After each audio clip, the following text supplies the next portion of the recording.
everybody. Welcome once again to the Retro Wrestling Review podcast. This is episode 2, and we are excited to get back into week 2 of January 1993 in the USWA. I'm your host, Gene Jackson, and of course, I'm going to be joined once again by my esteemed co hosts, Richard Mullikin, Hey. Josh Briley of P3 Radio. Guys, how are you doing? Doing great, man. Great to be here. Right, talking about old Memphis wrestling. Yeah, We're man. excited, man.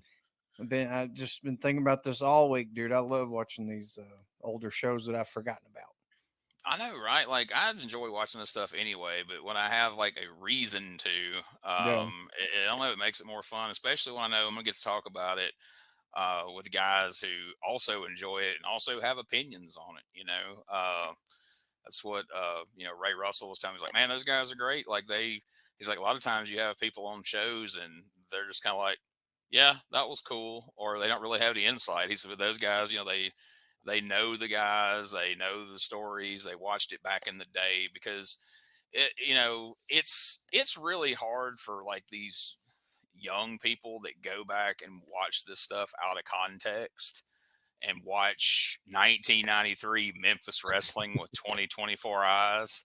right. I mean, you can watch it, but without the context of how wrestling was at the time and how Memphis was at the time, it's not the same. You really can't appreciate it. So I'm glad you guys were fans back then and we're looking at this realistically, for lack of a better word. I don't know if that's the right word to use, but Right. we've got some context as to how things were at the time, and it's fun to go back and look at it with the perspective of now and go, man, if this was on TV now, how would I feel about it? But that's not a fair question because a lot's changed since then. So, Right. anything you guys want to touch on real quick to recap from last week? I think we covered it pretty well, and we will see some carryover from last week into this week. But you guys ready to get going with this one, or is there anything we need to touch on before we move on? I'm excited to see what's going to happen to Mike Miller this week. I'm just Who knows, man? Surely I him want and to the see. King didn't wind up at another party together or anything like that. I want to see who's got hair and who doesn't have hair yeah. this week. Everybody's getting their head shaved Yep. last week. I want to see who's got their hair. Good point. Well, let's get going here. So this is Memphis TV, January the 9th, 1993. And we're excited right out of the gate because Corey Maclin is back, guys. He was on vacation last week, and this week Corey Maclin's back. He's happy to be here as always. Dave. And they give us a quick rundown of what to expect today. And then we're off to the ring for our opening match. And we're going to get an answer to your question pretty quickly there, Josh, as Brian Christopher, along with Zeke Rivers, who was already bald from 2 weeks ago, and the newly bald Mr. Clyde, are going to be stepping in here to take on Tony Denucci, who we didn't see last week, but he had been in the area a couple of times. A big muscular guy who he's originally from Minnesota. The story is he was trained by Vern Gagne. Now, I'm going to be interviewing Tony pretty soon for the show here, so we're going to get into that with Tony and find out a little more about his background. Of his, in 1993, I'm not really sure how long he'd been in the business, so I'm kind of curious. We've all seen the videos of the Vern Gagne training camps, back in the 70s and early 80s with, the Sheik and Flair and Patera and all these guys. So I'm kind of curious of what a Vern Gagne training camp might have been in his older years, if it was quite as, rigorous. Any speculation on that? I don't know, man. I think at that point, Billy Robinson and all those hard-nosed guys are probably gone from the teaching camp, But he probably had somebody equally like Brad Reagans or something breaking them guys in down there at that point. And they're taking bumps with Greg. Greg and Soldot Houston off. Let's just hope Buck Zumhoff wasn't there. But anyway, I told you last week we would talk a little more this week about Mr. Clyde and Zeke Rivers. So we're not going to dive deep, but I did some research on these guys. So Mr. Clyde was an enhancement guy because, it's not politically correct in 2024 to say the word Jobber. So we'll say enhancement guy. And, we talked about his fun name, the fact, his name's Mr. Clyde. Well, Mr. Clyde is going to be disappearing pretty soon, spoiler alert, and eventually he will resurface with the name Ali bin Khan, which you can imagine the kind of gimmick that'll go along with that. But I think it's an improvement over Mr. Clyde. I don't know. Now, Zeke Rivers was a trainee of Outlaw Don Bass over in Greasy Corner, Arkansas, apparently. He went through the Don Bass training school and did some managing here in the USWA. He actually did some wrestling as Freddy Krueger on some local outlaw shows, as they called them at the time, over there in Arkansas and Mississippi. And eventually, he opened a wrestling school in Mississippi, Natchez, Mississippi, in 2006, and ran a promotion called the Extreme Wrestling Alliance. So I'm sure they did some big business over there with Zeke running the show. So there's a little bit of background on Mr. Clyde and Zeke Rivers. And so we got Tony Denucci here stepping in the ring against Brian Christopher. Like I say, he was trained up in Minneapolis, but he's being billed as being from the Philadelphia area. I don't know if he moved to Philadelphia or if that's just one of them gimmick hometown brothers, but that's where we're saying he's from.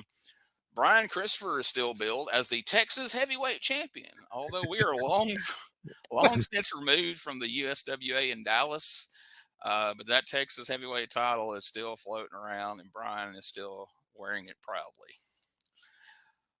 But hey, if Athens, Alabama could have a European champion, they only ran Athens, then by God, Memphis, Tennessee can have a Texas champion, right? I think that's formidable.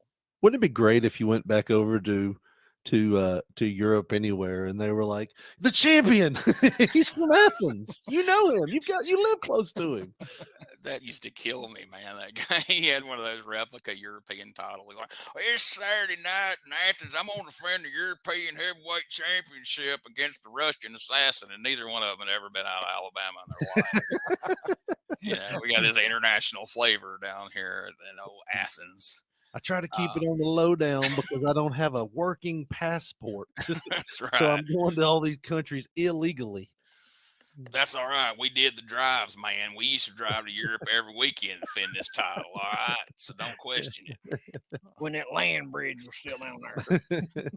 So, because I don't think that would even occur to them, because this is straying way off topic, but I always think of the fact Madman Pondo has a funny story. I don't know if y'all ever watched any $5 wrestling, but Little Donnie, one of the guys from $5 wrestling, found out that Freight Train, the star of $5 wrestling, and if you don't know who these guys are, look them up. It's fun. Memphis Monroe once wrestled there for laughs. But he found out that Pondo was trying to take Freight Train with him over for one of his tours of Japan, and Little Donnie said, "Hey, I'd like to go too." And Pondo said, "Brother, I don't think they're going to pay trans for me to bring a bunch of guys to Japan." And he said, "That's all right. Me and Big Donnie will drive." And he was dead serious. Not an ounce of irony in that statement at all. Wow. But anyway, so Denucci, he has a good look, and this is our first time getting to see him here on TV. And, we talked about last week, we didn't see a lot of wrestling on USWA Championship Wrestling. It was a lot of brawls. It was a lot of run-in disqualifications. So this was a nice change of pace here, as these guys started out with what, you would call probably typically a house show match with the way the match started. I mean, what was your guys' take on that? Is that kind of what it felt like with some of those early spots we saw? Yeah, man. I was like, they're really getting into it. This is, like you're talking about, it seemed like something you'd see if you bought a ticket to go over here to the gym or wherever to watch just a house show. I mean, structurally, you're right. Like usually there was just a little bit of wrestling, then there'd be a run in or something would happen to stop the flow, or it was just going to be a enhancement talent match and it wasn't going to last long. But these guys wrestled for at least 5-6 minutes straight with no interruption, nothing. And it was leading into a good match. Here's what got me. And I couldn't tell, like, this is where I got worked. I couldn't tell if they were clunky because of the miscommunication on the floor with the managers, or if they were just clunky because they were just not jiving or gelling together. Yeah. You know what I mean? Like there was a few missed things in there. I'm like, was that missed? Or was that part of the, miscommunication with the managers? Like, I still question it now. I was like, even the 2 chains, was that just a happy accident? Or like, I mean, I think that's probably the intended finish for this one, right. but that's the beauty of this era of wrestling, though, is you don't always know. There is that shadow of doubt. There is that question, and to me, that's what makes it more fun. Right. So we got a kind of a medley of highlights of this match. So let's take a look real quick at some of the high spots of this match, and then we'll discuss it a little bit more on the other side. Boy, this kid is something else. He is something. Denucci goes in after him. And, oh, yeah. Yes, sir. Christopher kind of turned around and was stunned by a big drop kick from Tony Denucci. Yeah, that sort of stopped the celebrating a little bit over in his corner. He backs him up against the turnbuckles. Couple of big shoulders on Tony Denucci. Takes him high reversal here. Christopher into the turnbuckle. Big back drop on him. Takes him down. And Christopher gets out of there. Comes up with Christopher. Christopher backs him up against the ropes. Big knee to the midsection of Denucci. Boy, takes Tony, whips him into the rope. Denucci goes under, comes back under again. Sets Christopher, takes him down. Boy, good power move from Tony Denucci. He only got 2, though, there. And takes him down. Here's Zeke Rivers is up on the apron, while Denucci is out in there.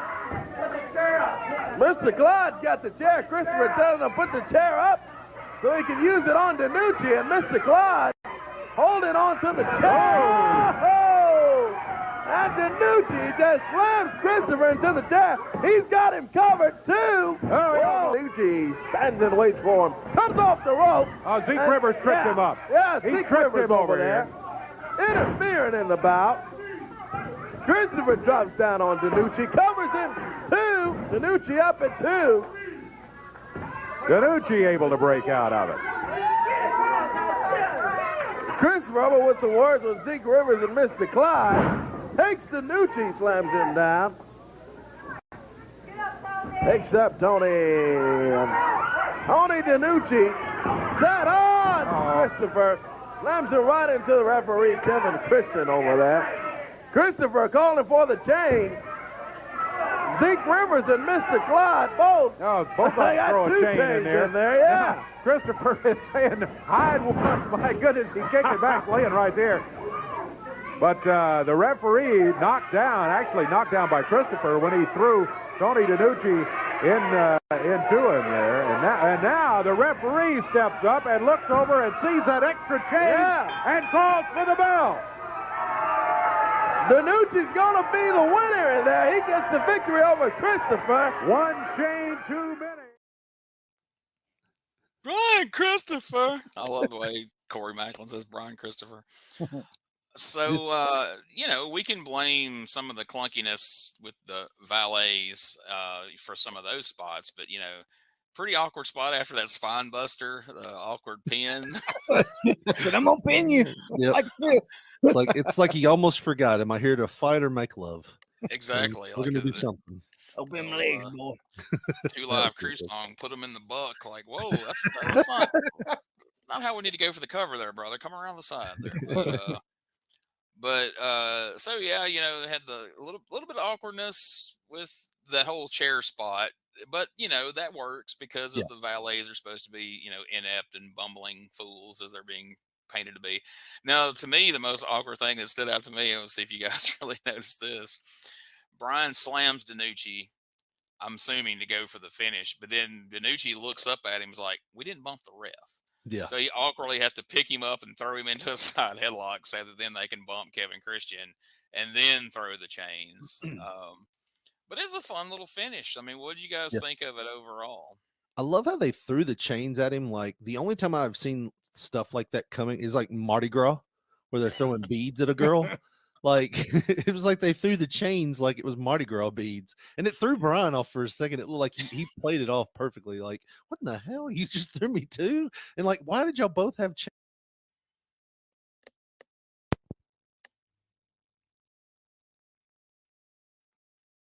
We just lost the sound there. Yeah.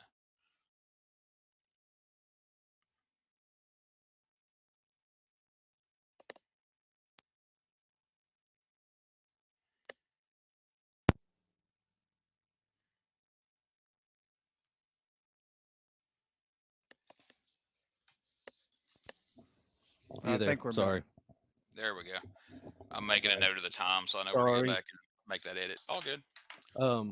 But no, like you had two guys there throwing chains at Brian. It was like Brian was like, "Why is there two chains in here?" Like he played it off so perfectly. It was just like, like just the confusion of everything. It was great. I thought they did a really good job. My only complaint with that whole thing, though, would be like, I felt like he tried to kick it, but he didn't kick it, but maybe a few inches. If he would have kicked it like he was really trying to get rid of it, just a few feet, that would have really put that whole thing, like the whole shock of it all. But that's my only complaint, man. For a studio match, it was a good one, in my opinion. Yeah. Oh, definitely. The best thing we've seen so far. I mean, I know we've only watched 1 week up to now, but yeah, definitely better than anything we've seen. And again, I like the sloppy execution of it works, because even if back then you were smart and you were not gonna be like, oh, it's the old 2 chain spot. Like even then you're gonna be confused, like, what the hell's going on? These guys just hurled 2 chains at him like they were Mardi Gras beads, like you said, Richard. And you're not really sure what's happening. I guess my only complaint, but like, I don't know. My wife even says this when like watching movies and television shows, and I brought this up with Ray on the '85 Memphis show, is I'm overly logical and I kind of nitpick things. The fact that Kevin Christian sees the chain and immediately calls a disqualification is like, just because there's a chain in the ring doesn't mean he hit Denucci with it. And, you automatically jump. I mean, I know Mr. Clyde was sliding in trying to get it, but still, like, there was no, like, did you hit him? He didn't ask the crowd. Normally, you'd ask the crowd, like, did he hit him? They'd be like, yeah. But he's like, chain, DQ, it's over. Maybe he did that because he had seen the trip right in front of him and did nothing. And he was like, well, I can't be caught with my pants down twice. True. That's a very good point. So at this point, Brian brings the guys over to the announce desk to berate them for their ineptitude here and costing him the match. And Lauren Davenport during this match had come out and she was making notes at ringside. That clip didn't show us that, but before the match got started, as we were waiting for the guys to make their entrance, Lauren Davenport was at ringside. Now, we've seen her around the USWA. She was in and out of the USWA between 92 and 94, I believe, as a manager. She did a little bit of wrestling here and there. But anyway, she's here checking out potential guys to manage. So she approaches Brian Christopher after the match to perhaps replace his 2 valets with, go figure, a female valet. Let's see what Brian's had to say about this. You are stupid as dirt, aren't you, huh? Are you that stupid? I should have won that match 10 minutes ago, you idiots. I got you 2 lame brains out here to win matches for me. To help me, you understand? Not to screw it up. Right. I want to tell you, Brian, I'm tired. Ever since you've been with these 2 guys, you've been losing. I know that you're a winner. I know that you can beat Jeff Jarrett. That's right. I know you can get your belt back. That's right. What I'm going to tell you is, Jeff, I would like to be your valet, Brian, and I will make sure that you win every match you're in, and I'll make sure you get your belt back, Brian. That's right. So I don't need you anymore, you understand? I got an important match. My hair's on the line. I don't need anybody messing it up for me. Go, get out of here. Lauren, you'll be my valet this week. Yep, huh? you, baby. Oh, yeah. Yep. You'll do anything for me. Anything you want, baby. You'll do anything for me, Lauren. Anything. All right. I want Eddie Marlin out here right now, and Jeff Jarrett get out here, because this week, Lauren Davenport's going to put her hair on the line for me. Yeah. Eddie Marlin, come on out here. I said I'd be your valet, and I'd make sure that you won your match. But I can't put my hair up, Brian. No, my hair. What are you talking about? I can't put my hair up. I'll make sure you don't lose your hair, but I can't put my hair up, Brian. You said you'd do anything for me, didn't you? Anything but put my hair up, Brian. Oh, my gosh. You're just like every other woman around here. Oh, yeah. Oh, what are you looking at me like that for? You're just like every woman I know. You can't do nothing on your own. Huh? Oh, yeah. Oh, yeah, woman. I don't need your woman. All you want to do is be a leech. You want to take me for all my money or something, huh? Just like every other woman. Oh, man. I love that. So that's been the theme of the previous 2 weeks, is Brian's trying to put everybody's hair on the line, and Lauren comes out and says, I'll be your valet. I'll do anything for you. And he immediately, Lauren Davenport's going to put her hair on the line. So, especially considering like female valets in the 80s and 90s, what's you guys' take of Lauren Davenport, of what we've just seen so far of her here in the USWA? Well, my first thought was, okay, I'm going to be live on TV Saturday morning. Millions of people are going to be watching me. I better go to my granny's house and borrow her fucking dress. Like I told Richard, like, she's dressed like every other 70-year-old woman of the time. Like they're going to the church potluck or something. She's going to put that dress.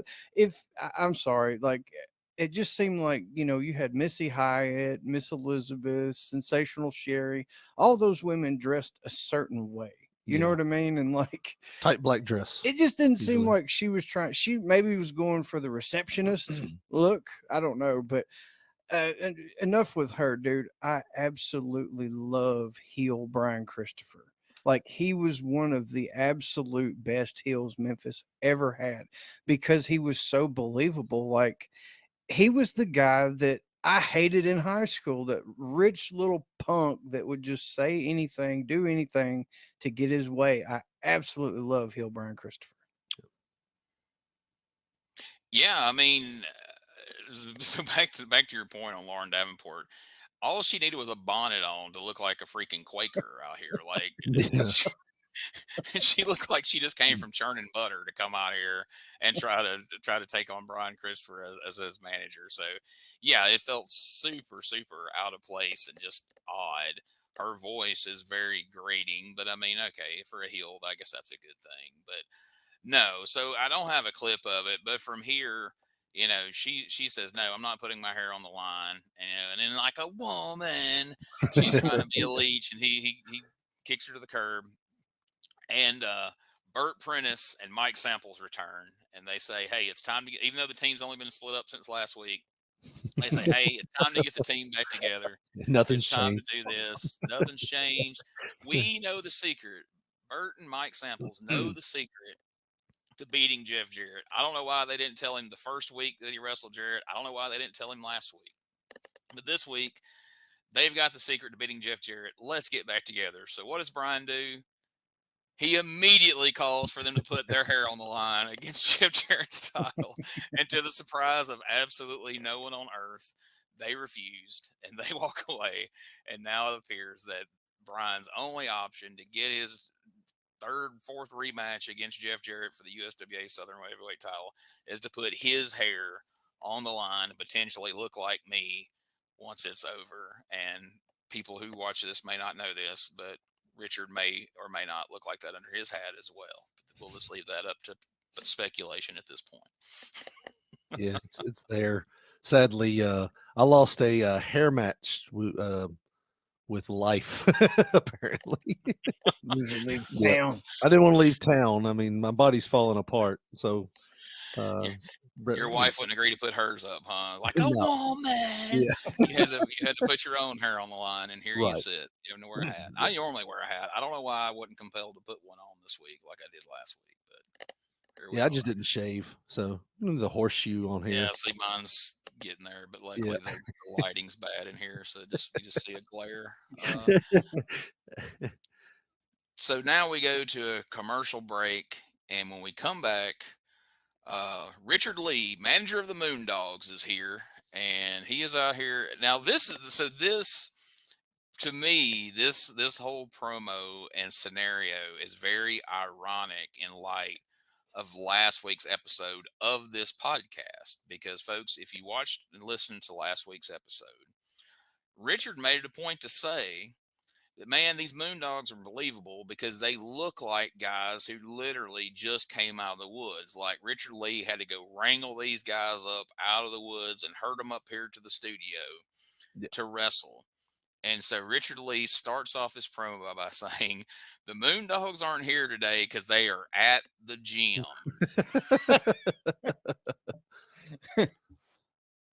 Okay. He says that he has promised Spot and Spike, if they work hard to get ready for what has been deemed their final rematch for the USWA Tag Team titles, that he would make sure that Mike Samples and Burt Prentice would not be able to interfere. And at this point, after telling us that the Moondogs, Spot and Spike, are not in the studio today, he's here alone because they are at the gym. Mike Samples and company comes out, and this happened. Manager of the Moondogs, Richard Lee, is here today. That's right. And Dave, if you've noticed, I'm sure all the people over here have noticed that my dogs aren't with me today. Well, wait a minute. Let me explain to you what's going on. Believe it or not, I've got my dogs in the gym working out. And they're pumping some iron. They're doing it all in the gym. I'm so proud of them. Brothers, Ron and Don. Your Moondogs aren't here today. They're at the gym. They're at the gym working out. Well, that was a fatal mistake. Oh, hey, come on, Mike. What a 4 against 1 as they jump Richard Lee out here. Hey, come on and now, Richard Lee, Bruce Brothers, Ron and Don Harris, Mike Samples, and Burt Prentice. Oh, boy. The Moondogs, Richard Lee has said, are not here. They're in the gym, and these guys, man. talk about underhanded, use that opportunity, and they grab the chairs and go to work on Richard Lee. Boy, that is ridiculous. Get him out of there, Prentice. Comes Denucci with some help. Here comes the king, and Jeff Jarrett. Yo, 21 chair salute. Yeah, I felt like a throwback to the Chappelle Show. And one of the most spectacular ass whoopings ever take place on Memphis Wrestling to a manager. He gets a DDT from Ron or Don, I'm not sure which. And then they just take turns going back and forth with a chair on his ass until finally Denucci, Lawler, and Jarrett come out and make the save. And of course, Corey Maclin had to let us know this is ridiculous, and it was ridiculous, Corey. It really was. I thought when Samples said that's a fatal mistake, I was like, he's just using hyperbole, right? They're not really going to try to murder this man, and then they beat him with 21 chair shots. Like, it was almost as brutal as that scene from The Walking Dead where they beat the Asian dude up with the bat. Like, it was that, like, I'm sure Richard Lee had an eyeball poking out or something after 21 chair shots. I just wonder, was there something going on that, was bleeding through? You know what I mean? Like, besides Richard Lee from his jacket, like, seriously, was it? Because that's really odd. They're at the gym. It's almost like they got into some kind of argument over the last few weeks, like you would think with the Harris brothers, like, why would I sell for them? They look fat and out of shape and blah, blah, blah. They need to go to the gym.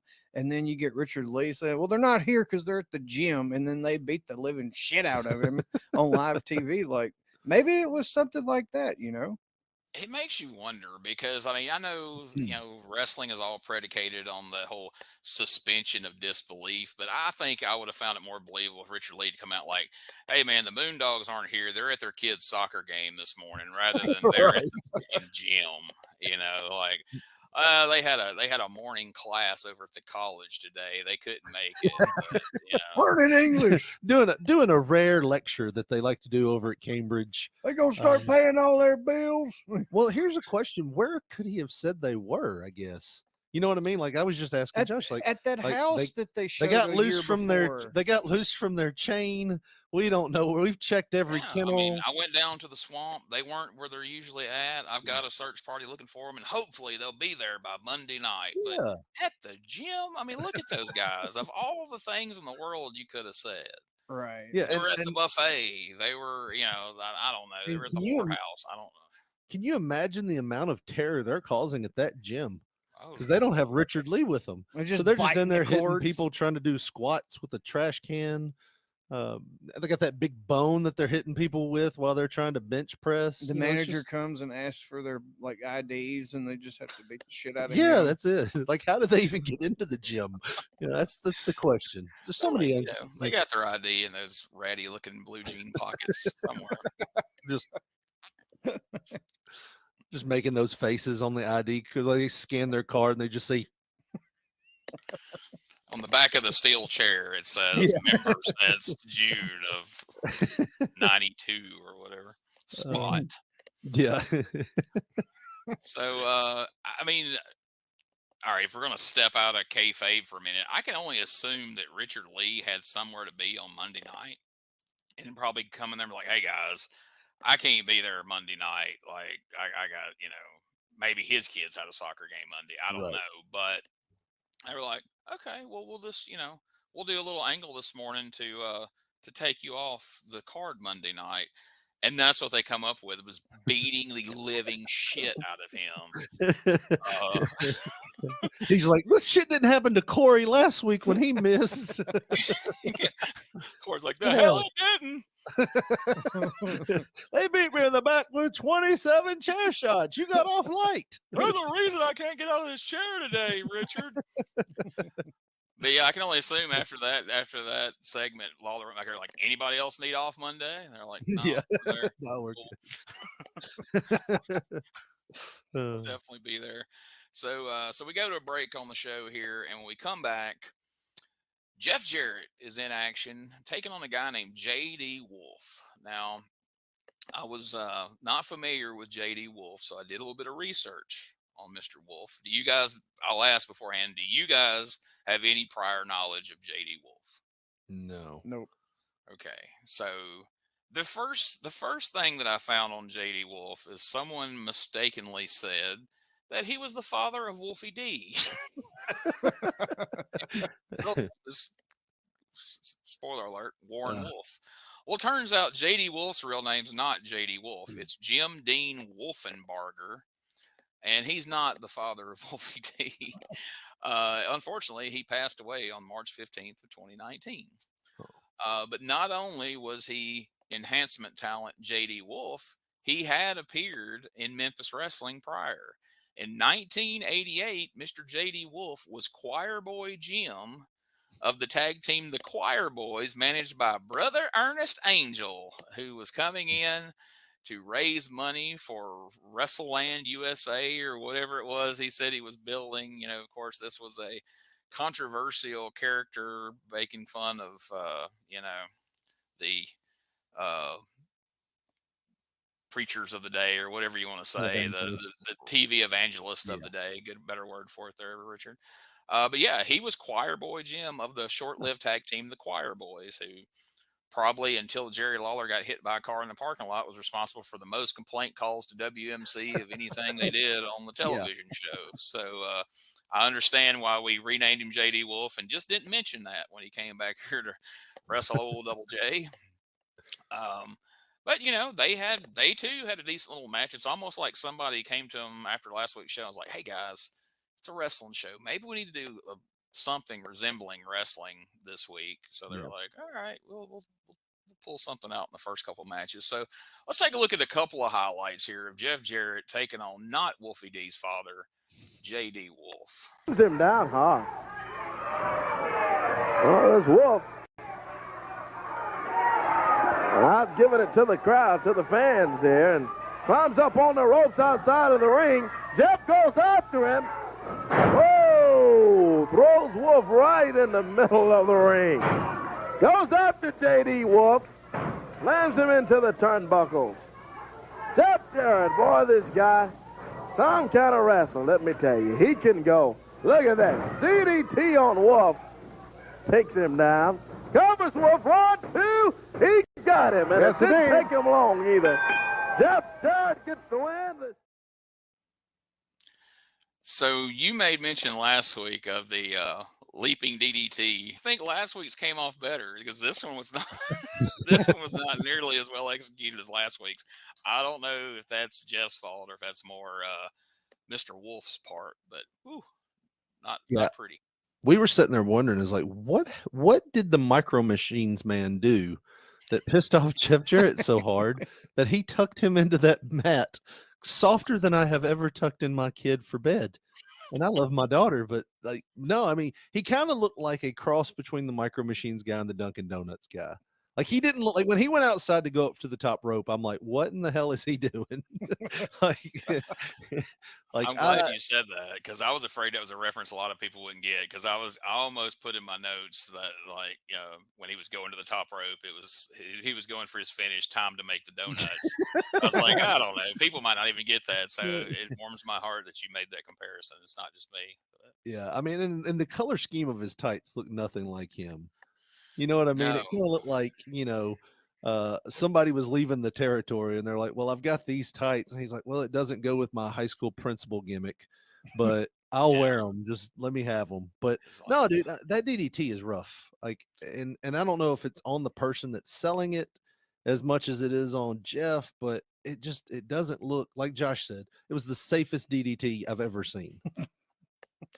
No doubt. And I feel like he got there and he's like, guys, my old choir boy Jim outfit does not fit.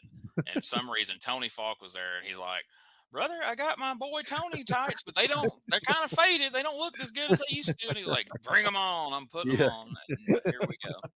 Out to TV. So Jeff does a promo after the match. He retained his Southern Heavyweight title last week, obviously. And we're talking about how this week that Brian Christopher's going to put his hair on the line against the title.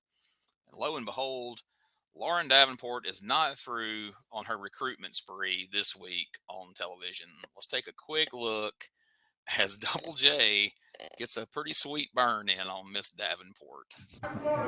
I've beaten Brian Christopher several times, and I don't think I need your help in any way. I've had better I think I've had a better proposition when I've been down on Bill Street. Thanks, but no thanks. Brian Christopher, you're getting your head shaved. Well, the word from Jeff Jarrett and Lauren Davenport rejected once again. Hey, Brian, I'm never like that bleached blonde punk anyway, and I promise you, he'll get his too.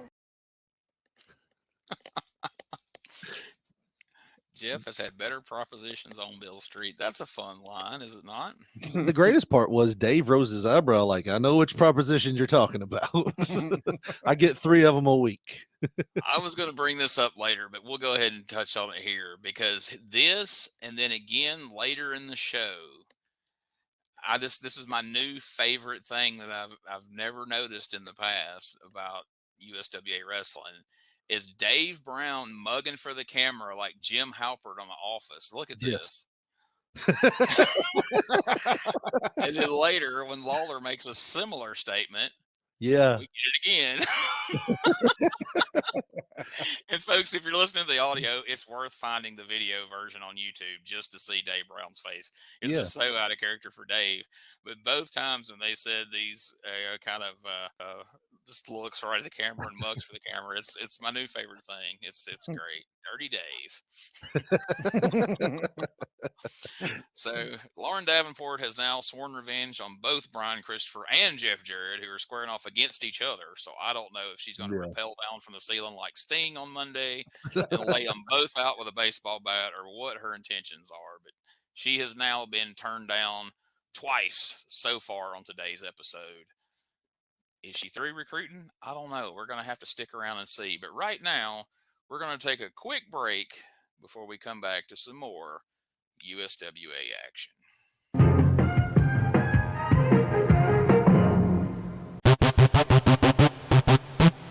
Ladies and gentlemen, welcome to Give Me Back My Pro Wrestling, the podcast that's based on the old school but can still help you find the good stuff from today. Jimmy Street and the Plastic Chic, Jared, are the undisputed tag team champions of the wrestling podcast world. From thought-provoking topics to superstar interviews to action figure expertise. This team does it all, and all they ask is, give me back my pro wrestling!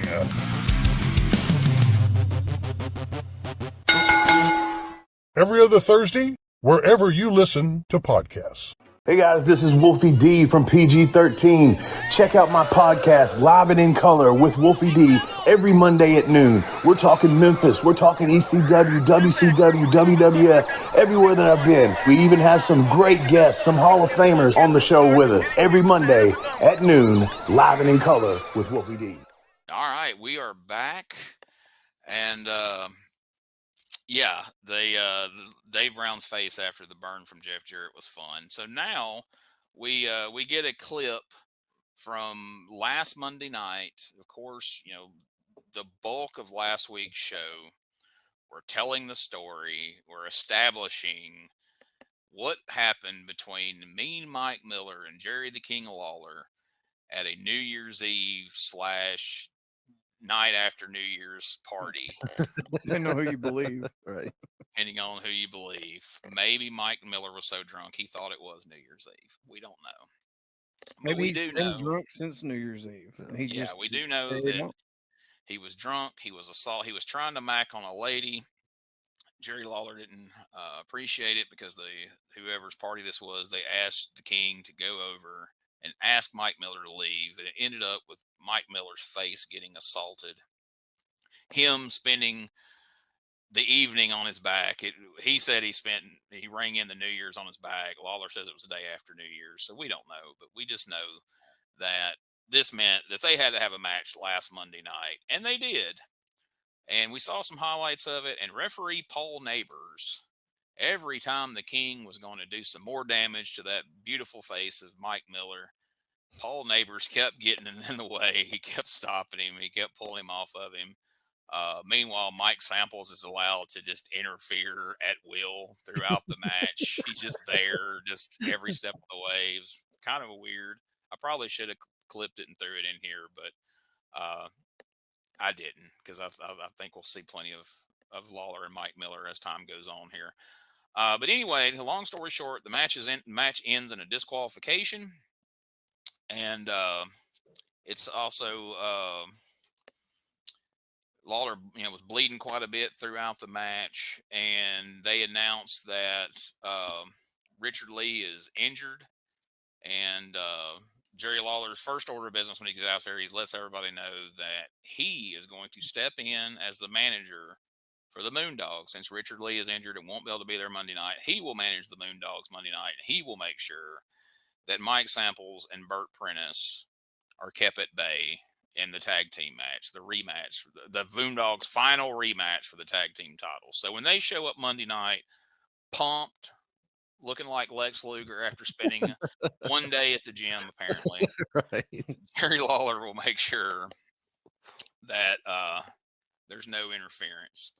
And then Jerry, he addresses what we just talked about, referee Paul Neighbors being a thorn in his side throughout this match. So this week, there's going to be a special referee for this match. Guys, you want to tell us who that special referee is going to be? I forgot. Great. You illustrated my point perfectly. I looked at Josh. I was like, I don't remember.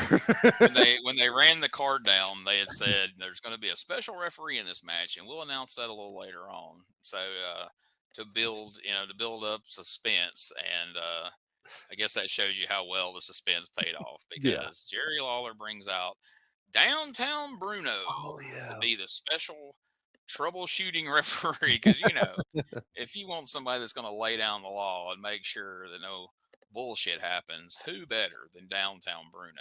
I think the reason I forgot was because he showed up to TV for like literally 15 seconds, right?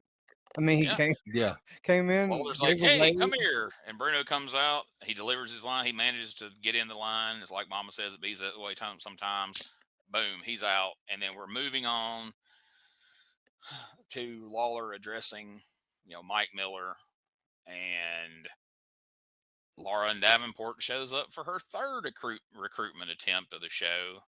Let's take a look at how that turned out. And I would have finished the job at that match, Mike Miller, but it seemed that every time I was fixing to put this fist upside his head, the referee, for some reason, was in there stopping me, pulling me off of him. Well, I'm going to tell you something. You're right, that's right. We're doing a little testifying out here right now, and we're telling it like it is, and I'm going to tell you something else like it is. I ain't going to put up with that anymore. I ain't going to put up with a referee grabbing my arm and keeping me from knocking Mike Miller's lights out, because I went and I got my own referee for this match, and he's a good pal of mine, and he's going to be here. I want to bring him out right now if he would. Just come on out behind that curtain. But one thing I can be assured of, you're not going to be stopping me from hitting Mike Miller, are you, Bruno? King's Fist, there won't be nobody grabbing your arm, nobody stopping you from punching nobody. You're going to be the man in this match. I'm going to stand back, and just remember, it's like Mama says, it feels that way sometimes. I would love to do anything that you would like for me to do. I would be there for you, Jerry, and I'll be glad to do it. Anything you want, I'm here for you. She said anything, didn't she? I mean, anything. Well, you might have to go to my house or something. They'd like to drop me off or something. You might have to be at my house, right? Oh, yeah, I'd like that. Well, let me just say this. Hey, the only problem I can see with that, Lauren, is that if you were to come over to my house, I might have to hang a pork chop around your neck to get my dog to play with you. Oh, my goodness. Well, I think Lauren Davenport's just been rejected again. Yeah. No one. Certain terms, yeah. Oh. Tell you something. Now, Eddie Marlin might have said one time that he don't want to hit a woman. But I'm going to tell you one thing. I'm no Eddie Marlin. And I will take this fist and I will knock those little pearly whites right out of your head. And they'll be rolling around the floor like chiclets. Do you understand that? Don't ever put your hands on me. Oh, look out, look out, look out, look out. Mike Miller, Mike Samples, and Bert Prentice jumping Lawler from behind. They came sneaking up as Lawler was dealing with Lauren Davenport, and now look at Miller going after him here, and with help from Samples and Prentice. Yeah. Here comes some help in the form of Jeff Jarrett.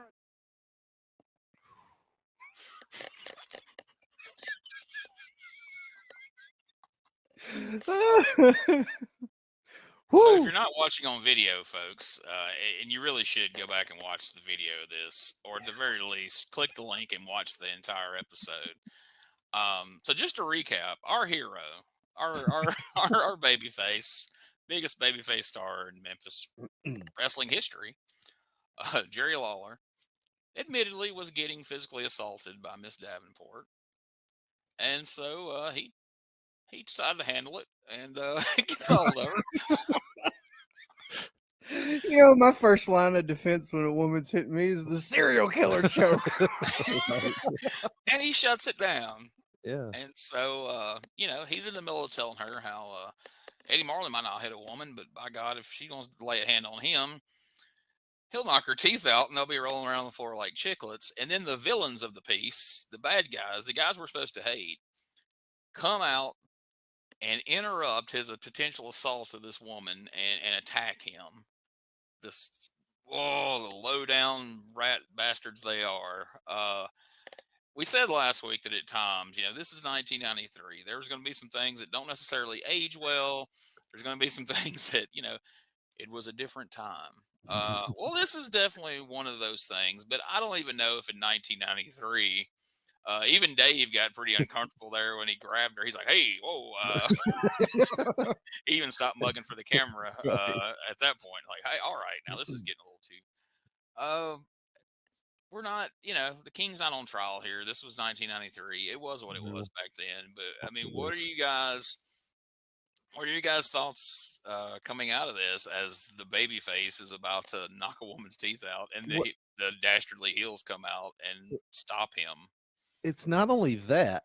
This is right after he says, I need my own referee because the referee in the last match wouldn't let me punch my opponent in the face as much as I wanted to. It's like, that's a heel move, like the referee's bias. It was the Terry Funk empty arena match. The referee's biased against me. The crowd's biased against me. He's supposed to be the baby face. And he's assigning a referee, a special referee that will be on his side. And who famously had been a heel manager most of his career, most of his life. Right. He's known to be underhanded, and that's who his troubleshooting referee is going to be. And then he's threatening to punch this church lady dress wearing woman in the face just because she gave him a few. Those were those shoulder workout slaps that your mom might you did something wrong. Your mom's like, stop it. That was all that was. And we've all taken them, and it wasn't doing any damage. And then Lawler, like, I'm pretty sure that was an assault. Yeah. Like 100% it was. But Memphis wrestling, more so it seemed than other wrestling promotions growing up. Look at Corey's face. Oh, Lord. Oh, no, Jerry. Memphis wrestling showed us, I think, though, more so than any other wrestling promotion that, yeah, you're not supposed to hit women, but if they're a bitch, you can just do all kind of shit to them and still save face. Like, you're still the good guy because she's a bitch. Yeah. That's the only thing I can think of. You don't hit a woman first. But if they hit you, game on, pal. Yeah, you give her. You do what you got to do. You pull the ball and spank that fanny. I'm thinking at least 5 shots that do no real damage to yourself before you give her a haymaker right in the face to knock her teeth out. Don't make me go get the phone book, lady. Oh man. And hey, I mean, I love Lawler. He's one of my all-time favorite wrestlers. We're having fun. But admittedly, I'm sure if the King was here with us, he'd probably say this isn't one of his proudest moments. Well, honestly, like a highlight of. I think at that time period, they probably just did it for the shock value. They were trying to get what was that next big aha moment, Well, Bobby Heenan also said in his book that he preferred male managers to female valets just for this very reason. It's because you can knock a man silly, but as soon as you put your hands on a female, you get those mixed reactions. Like, you always have that one woman, he shouldn't have done her like that. I don't care what she did. He should not have hit that woman in the face and knocked her teeth out. That is a woman. That's the difference in having female valets and male managers. Just because you can get your shine back on them. You can beat them up and it doesn't matter.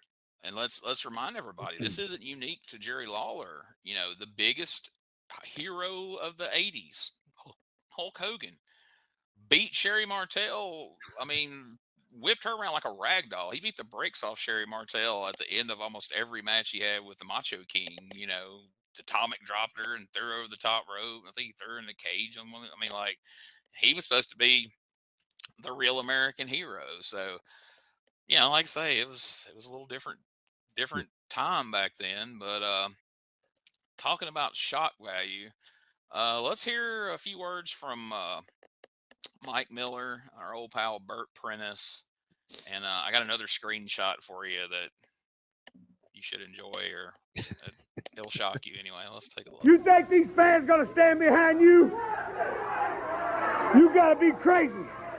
I tell you what, somebody to jump this beautiful woman, Lauren Davenport. Me and her have been up and down the road together. She's been in my corner before. Lauren, baby, you see that right there? You see that, Lawler? You tasted this. You know how it tastes, brother. And I tell you what, we're going to end this once and for all. The whole world's talking about me having to wrestle a lady wrestler.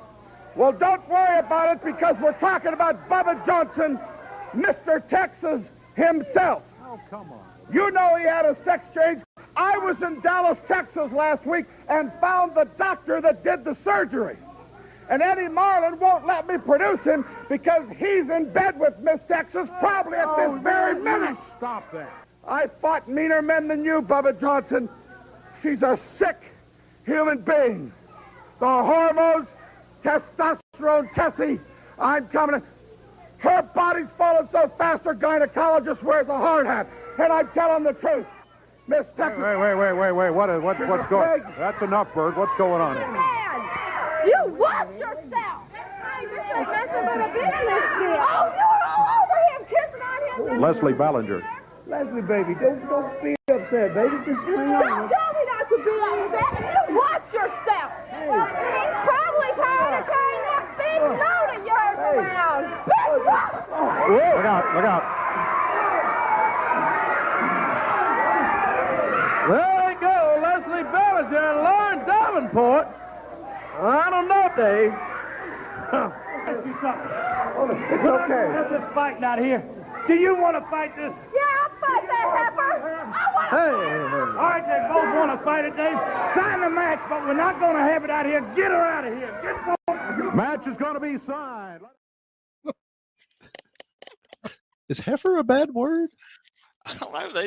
They seem more offended by that than anything else we've seen today. Yeah. There, Dave was whoa. Watch it, bitch. I mean, so if you took the last 30 seconds of that clip and just showed somebody randomly without any context that this is a wrestling show, they would think that a fight broke out at a parent-teacher conference. Like it looked like somebody's redneck mom beating up the teacher. You gave her an F? Oh, hell no. And then they go to the floor fighting. But if you want the most disturbing image that I think you'll ever see on a professional wrestling show, look at that. That's the librarian thank you for returning these books early. Thank you so much. I mean, Mike Miller, bless his heart, looks like something out of a horror movie. I told Richard he looked like a gargoyle. He does. And then this librarian is like, oh my gosh, that is so disturbing. Speaking of like the church thing, it looks like the rough redneck biker came down and gave his heart to Jesus. And the church lady's hugging him like, you did so well today. Jesus loves you, and I do too, honey. I smell that sin on your breath, that alcohol. I still love you. It's never too late.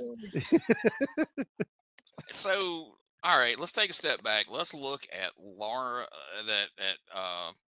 Davenport's story arc of this one. And this is one of the things I love about USWA, because things can escalate in the course of one episode. So we begin the episode, Lauren Davenport's just some chick at ringside with a notepad, recruiting, looking for a wrestler to manage. She goes after Brian, she gets shut down. She goes after Jeff Jarrett, she gets shut down. She goes after Lawler, she gets shut down. She's making out with Mike Miller on screen. Leslie Ballinger comes out and like, oh, hell no. It turns into an episode of Jerry Springer. They're rolling around on the floor. And by the end of the episode, she now has a match against Leslie Ballinger set up for this week. And it's like, okay, like she gets thrust through interactions and 3 different promos. Now all of a sudden she's having a match against another heel Monday night. Like, it used to amaze me how these kinds of matches would just spring up like this. It's kind of weird how their mind even works. Like, all right, so we got this Davenport chick. We need something for Ballinger to do, because we're going to have Miss Texas in a single match with Burt Prentice, because that sounds like a great idea. What are we going to do? Well, how can we get those two in a match? Well, what if, I mean, how you get to point A to point B and making that match even happen is pretty astounding to me. You know, like that's a pretty big leap. But it works, and in being Memphis wrestling, like watching it at the time, it didn't even seem that far fetched. It's just like, well, yeah, of course she's mad that she's trying to. But when you look at Mike Miller and like 2 women are going to have a match on Monday night, and the premise is they are fighting over Mike Miller, not who has to be with him, who gets to be with him, and we're supposed to want to buy a ticket to that. Yeah, it was all that camera time from last week. That's the most white trash shit ever, dude. Like that's and I think the funniest thing about the whole Mike Miller situation is going back. I didn't remember him before we started doing these shows. Now I have seen 2 weeks from Mike Miller. I've seen one match and then one Monday night, at the Coliseum replay. I have not seen one legit wrestling hold from Mike Miller in the 2 weeks that I've been watching him. It's all been punches. Yeah.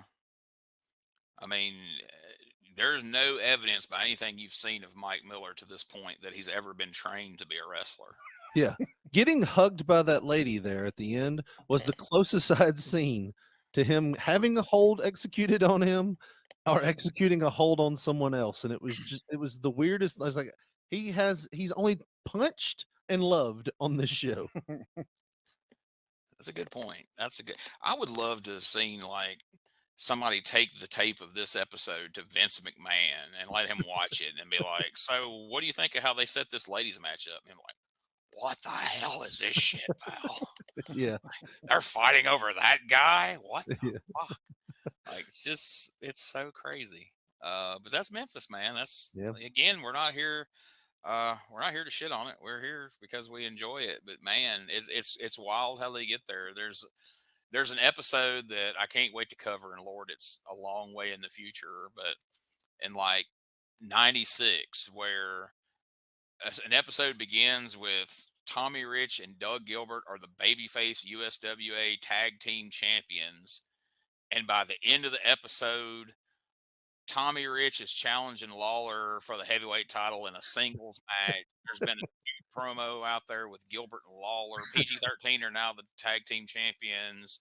Like, it's just, if you take everything the way it is at the beginning of the episode, if you were just go, here's the card for Monday night, and you look at the way everything was when you started the show, like, how the hell do we get there? Like, Tommy and Doug are the babyface tag team champions. How are we getting to Lawler and Tommy Rich in a singles match with Rich as the heel and PG-13 are defending? Just watch the show. You'll see. Yeah. We'll get And you know what's funny about all of that? The person who is the most clairvoyant is the person who puts all those graphics together. They're like, you know what? I have a very funny feeling that I know this seems odd, but trust me, this is going to come together. This is definitely going to come together. I run a 1-800 psychic number in my spare time, and I do these things for Memphis Wrestling where I make graphics ahead of time so they can put them up. So, we've talked about how in this episode, compared to last week's episode, we've actually seen a couple of wrestling matches, matches that had some wrestling involved. They resembled a wrestling match. Well, we're done with that. Yeah. Because now it's time for the USWA Tag Team Champions, the Bruise Brothers, Ron and Don Harris, to take on Ricky Hayes and Sam Norris. And let's take a look at some quick highlights of this. I see him, and Mike Samples behind him carrying the World Tag titles. Bert Prentice is in the corner, too. And they immediately jump their opponents, Ricky Hayes and Sam Norris, as Mike Samples brings the championship belts over here, saying, take good care of these. They immediately have Sam Norris thrown out of the ring. Look out. Look out. Yeah, there goes Norris over our table there. These Bruise Brothers, well, let me tell you, these guys, Bruise Brother picks Ricky up, slams him down hard, covers him. 1, 2, 3, now they can get out. Oh, no, but the other Bruise Brother comes over, yeah. And now Sam Norris here outside of the ring. Norris just about to get back on his feet after being beaten up by one of the Harris brothers earlier. They pinned Ricky Hayes, and then they came back after Norris. Now they're both working on Hayes. Prentice, oh, yeah, we'll call them off. Come on, for heaven's sakes. This is just ridiculous. Man. This is ridiculous, let me tell you. This is that very thing that... Come on, Prentice and Samples, get these guys out of here, would you? Had a patent on this kind of stuff. You're crazy. The Moondogs could learn something from these guys.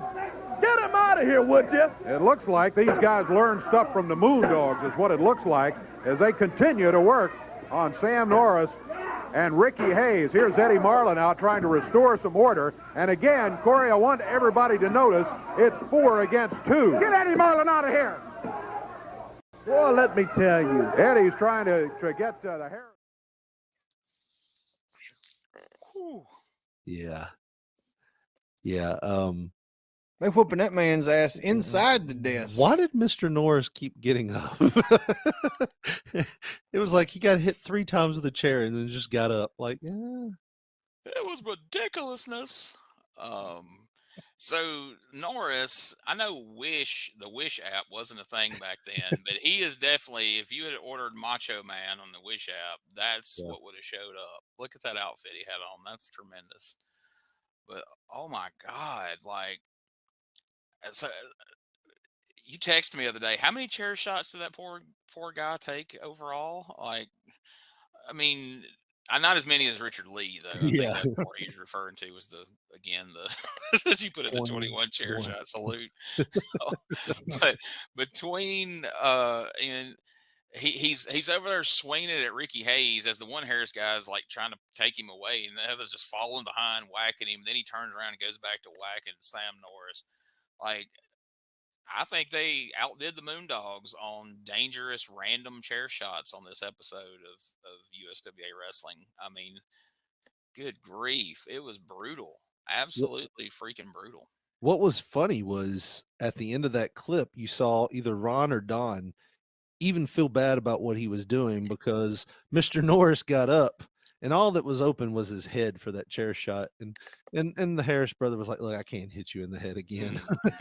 He pushed him over and hit him in the back. I'm like, it's bad when you put an ass whipping on somebody so bad that you feel bad about them mid ass whipping.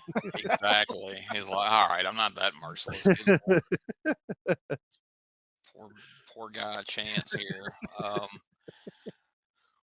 So that's what capped off another wild episode of USWA action. So let's let Dave run down the card for Monday night coming out of today's TV and see what all this was building to if we didn't catch it along the way. Let's take a look at the card coming up. Monday night, Mid-South Coliseum, 7:30 is the time for all of it. Opening match of the night, Danny Davis will be going against Terror number 2. And that's just the opener. Following that, you got Tony Denucci going against Jeff Gaylord. And the Missouri Tiger going against Denucci. Danny Davis will take on Terror number 1 also. Now, he's got both of the Terrors in single matches, beginning with Terror number 2 and then coming back against Terror number 1. Bert Prentice will be going against Miss Texas. Prentice can come out here and make all the goofy accusations he wants to, but the fact is he's going to have to step in there against Miss Texas, and it may be a mighty long night for Bert Prentice before all is said and done. Tag titles will be on the line. The Harris brothers with Mike Samples, and boy, I never thought I would say this, but I sure would like to see the Moondogs get after Ron and Don Harris and get those belts away from them. They have been just terrible as they have come in here under the tutelage of Mike Samples and Bert Prentice. The Moondogs, we don't know if Richard Lee is going to be able to manage or not. Matter of fact, Jerry Lawler says he doesn't think so, so he's going to be in the corner of the Moondogs as the tag titles will be on the line. Then Lawler will be in a match going against Mean Mike Miller. Special referee downtown Bruno has been signed for this one. That should make for an interesting evening for the King. Following that, you got Brian Christopher's hair finally at stake. The Southern title will be at stake on Jeff Jarrett's side. Jeff, the holder of the Southern heavyweight title now. He won it from Brian Christopher. He has been able to defend it. Christopher has paraded all of his people out here and gotten their head shaved. Well, the time has come, and it is Brian Christopher's hair that's going to be on the line with no time limit, no disqualification. And I tell you what, Lauren Davenport is not going to be in the corner, and he said he doesn't want Mike Samples and Bert Prentice in the corner. Well, all right, there you see the card. That's what this all has been building towards. And now's the time that we're getting ready to go and take a look at what took place that night after the TV show in Nashville. And then we're going to head over to the Coliseum. But first, we're going to take a quick timeout for some promotional consideration, as Lord Alfred Hayes used to say. And we'll be right back to find out how the card turned out on Monday night at the Coliseum.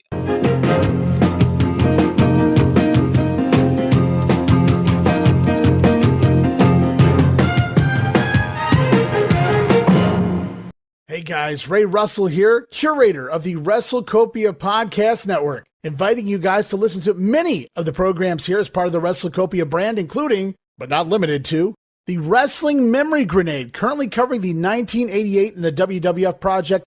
You can also listen to the Regional Wrestling Podcast, where we talk the territories, whether it's Jamie Ward with Georgia 81, Roman Gomez with the UWF in 1986, or Gene Jackson covering Memphis in 85. 3 projects going on right now over there at Regional Wrestling. You can also listen to the Wrestling Stoop with the legend himself, Bob Roop. Bob goes back in time each and every week, covering not just his career, but countless stories and interactions with hundreds of wrestling names spanning his 2 decades in the business.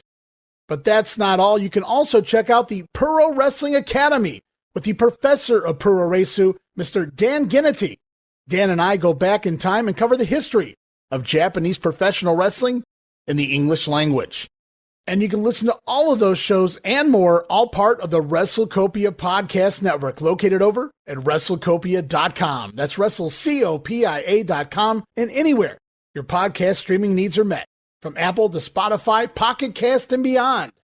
And while you're at it, why not subscribe to our social media guys for all the latest goings on here at the WrestleCopia Podcast Network. Plus, I'm constantly adding old school video clips and pictures from throughout wrestling history. You can follow us over on X, formerly Twitter, at Wrestling Grenade. That's at RASSLIN Grenade. Also, follow and like me, Facebook.com/Wrestling Grenade. And why not subscribe to YouTube.com/Wrestling Grenade.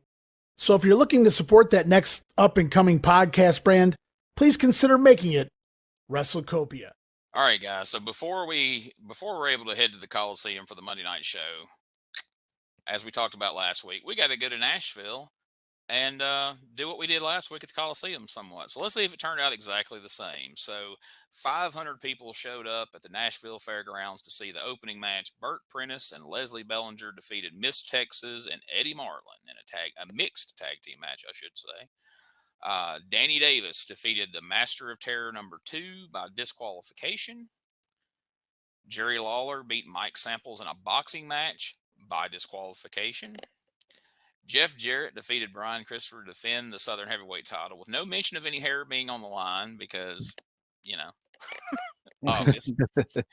USWA Tag Team title match, Lumberjack Chair match. Ron and Don Harris went to a double disqualification with the Moondogs in a Lumberjack Chair match. All right. And then in the main event, Mean Mike Miller defeated Jerry the King Lawler by disqualification. So if you're keeping score at home, we had 1, 2, 3, 4, 5, 6 matches. That 1, 2, 3, 4 matches ended in a disqualification. It's a lot, guys. It's a lot of disqualifications. Yeah, and in some matches that weren't even disqualification wasn't even possible. Yeah, I don't know how you get double disqualification in a lumberjack chair match, but they figured it out. I did notice. This may have just been a oversight or something, but up to now, these guys have been the masters of terror. But when Dave ran down the card, they were just terror #1 and terror #2. I don't know if they've been stripped of their master degrees, or if they've just decided that they're not masters of terror. They're just okay at terror. Yeah. I don't know. They didn't get enough credit hours this week to be masters. Well, by the looks of things, that may be the fact. But they do hold the final victory over Superstar Bill Dundee at the Mid-South Coliseum in his not quite very last match. His last match for a while. We'll give him that much anyway.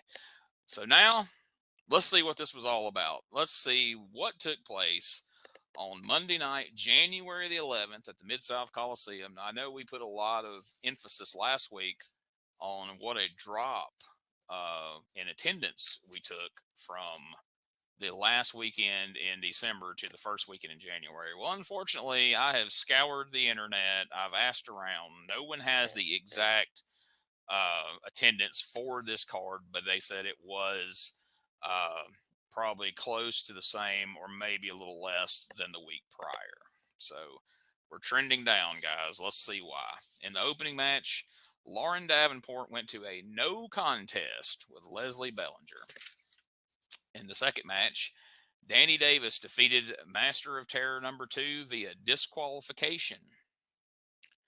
In the third match, Tony Denucci beat Jeff Gaylord via disqualification.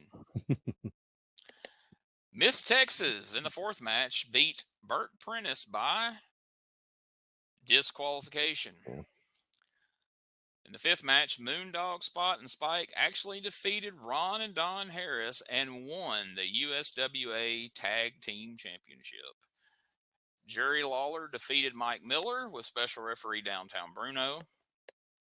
And in the main event, Brian Christopher defeated Jeff Jarrett and won the USWA Southern Heavyweight title and saved his hair. And we'll have to tune in next week to find out exactly how. We don't have the details on that. But, guys, I want to ask you, usually, like last week I asked you before we ran down the card, this week I want to go ahead and talk about the Nashville show, talk about Monday night show, and kind of take all that into consideration before I ask you today's questions, because these questions are going to kind of encompass, I know we didn't actually see those shows, we heard the results, and we watched the TV. So overall, from the things we covered in this episode, what was your least favorite part of the show?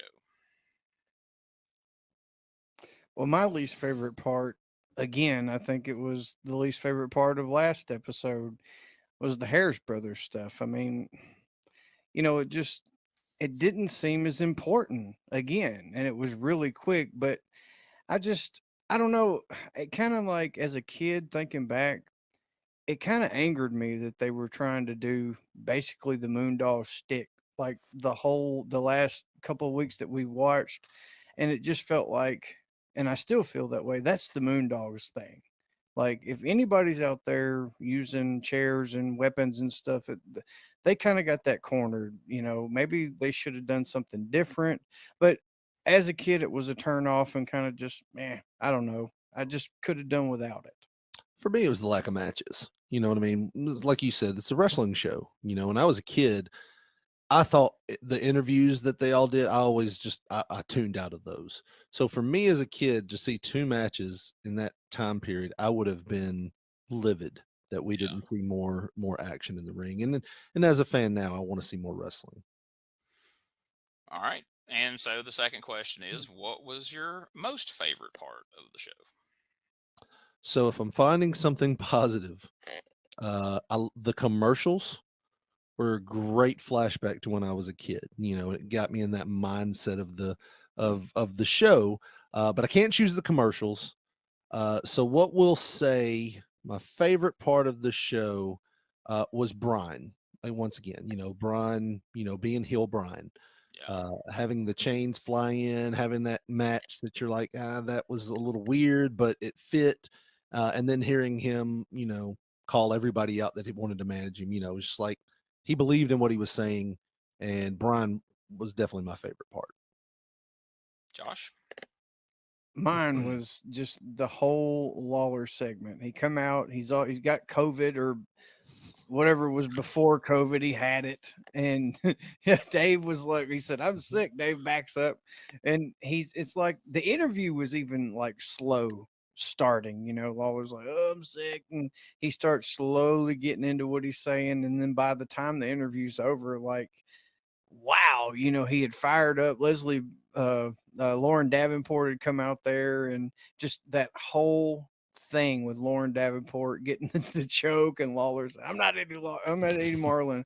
I'll knock the shit out of you. And it was so, again, it felt so real. And honestly, man, like, looking back, I was always looking for stuff like that to talk about at school. The next week, like, did you see what Lawler did? That was, that was always just the big exclamation point of the show was, it was always one, it seemed like, and Lawler had that one, man. It was just, that whole thing was awesome. I told Rosie going into this, I'm like, I'm going to count on Josh being the one to say his favorite part of the show. That's when Lawler was going to beat up that chick, and you said it in a lot more appropriate way. So thank you for that. You came through. I knew I could count on you awesome. And so the third question, as before, as it will be every week, if this was actually 1993, would today's television, and let's say, we're gonna take these as if you're a fan. Let's just say you're in Memphis at the time. So let's say, you guys were fired up to go to last week's show based off last week's TV. You wanted to go see Bill Dundee's last match. So say you went and saw that show, and you saw these freaking disqualifications and all that. So keeping that in mind, and then sitting and watching today's television show in 1993, would you have been compelled to go buy a ticket and see this Monday night's show? This would have been one of those shows that I'd want to skip. Because we've already seen, there's not really any new matches here. We've already seen 3 of them are rematches. The women's match does nothing for me because it was thrown together towards the end, and I don't care who wins Mike Miller's hand. I mean, and as a kid, I would have thought, well, why do I want to go see your main event? Brian Christopher's just going to get beat again. As an adult, I know, well, he's got to win. So either way, there's no shock for me. It would have been shocking as a kid to see it. This would have been one of those shows that somebody would have given me tickets and I would have probably thought about going or not. You know what I mean? Like it would have been grandma got me tickets to this show. Do I go? It wouldn't have been something I would have went out and bought. Josh? Well, for me, I enjoyed hating Brian so much. And, week after week after week, he's just offering up everybody but the janitor's hair. And you could tell this week it was like that was his last straw. He has nobody else. He's burnt through every option that he had available to him, being just that devious user and abuser. And it's like something's got to happen, and I want to see this son of a bitch get his head shaved. I mean, he's got all these other people's head shaved. He's not going to beat Jeff Jarrett, and so I would have wanted to go just to see the end result of that match. Exactly, because, and clearly that's the booking strategy here. That's why suddenly Jeff and Brian are on last.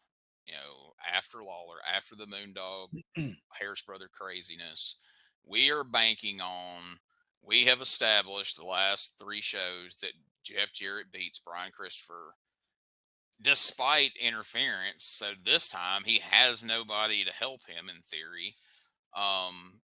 We're banking on everybody showing up to see Brian get his head shaved. That's what we're hoping, because we've really put nothing else in place on this card.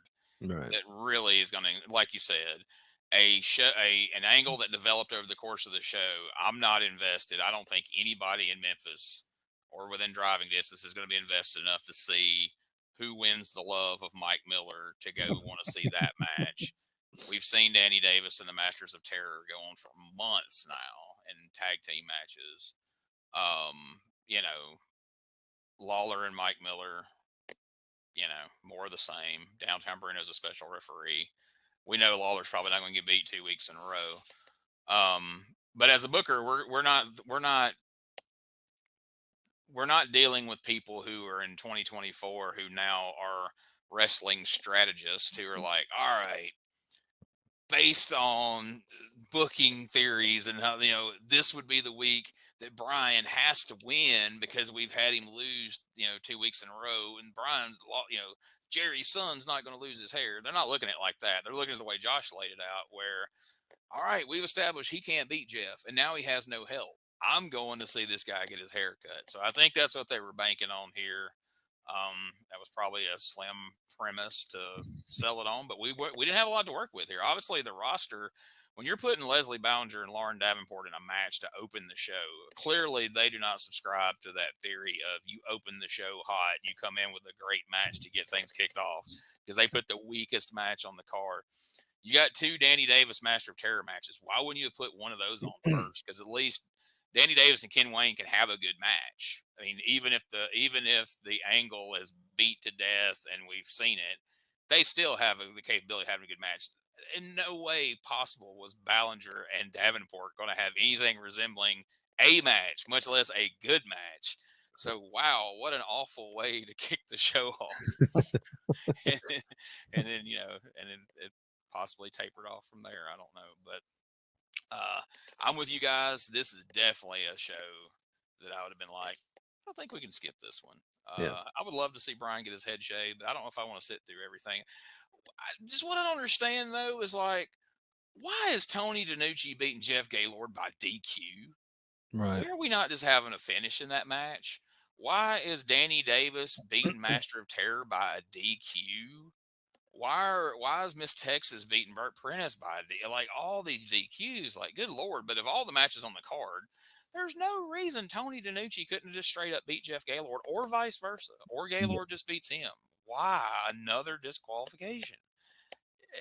I do not remember, because like I said, we're going through the same thing over on the Memphis 1985 show on the regional wrestling series.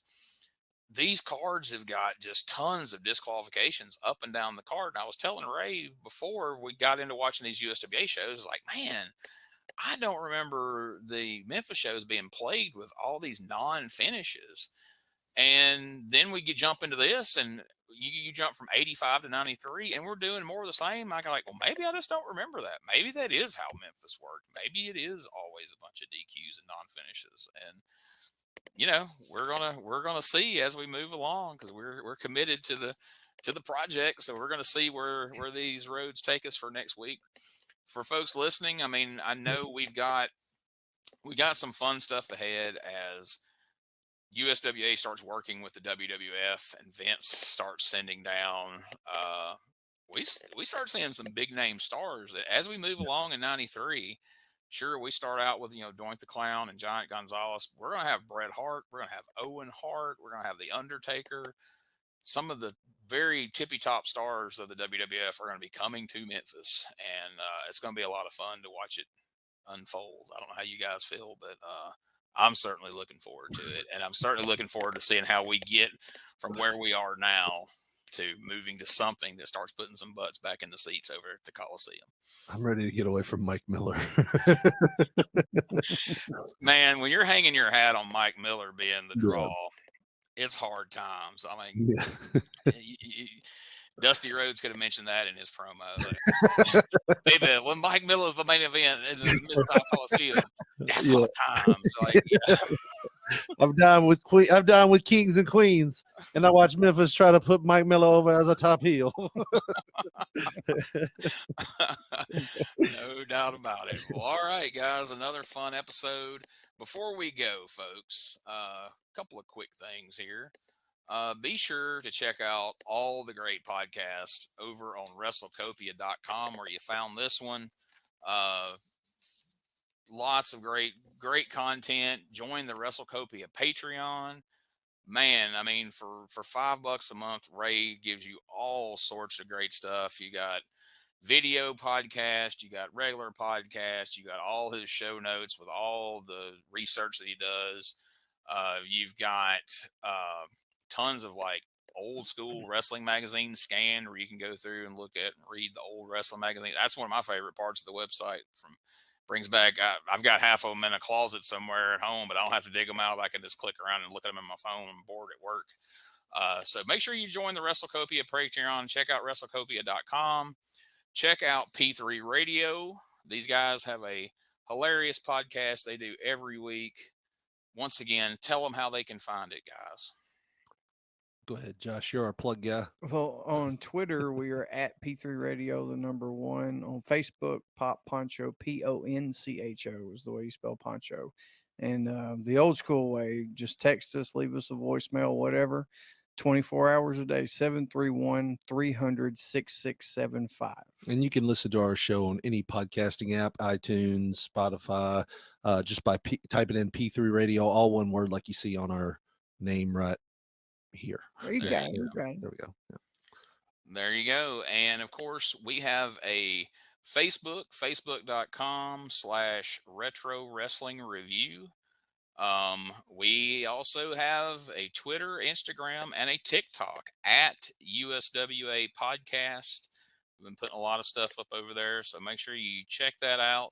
And we have a store. You can go to tinyurl.com/retro wrestling review. We've got t-shirts like the one I'm wearing right now. We've got some other fun designs that I'll share with you here on screen. You can go there now and check them out. We're going to be adding new stuff all the time. We've got a Moondog shirt over there.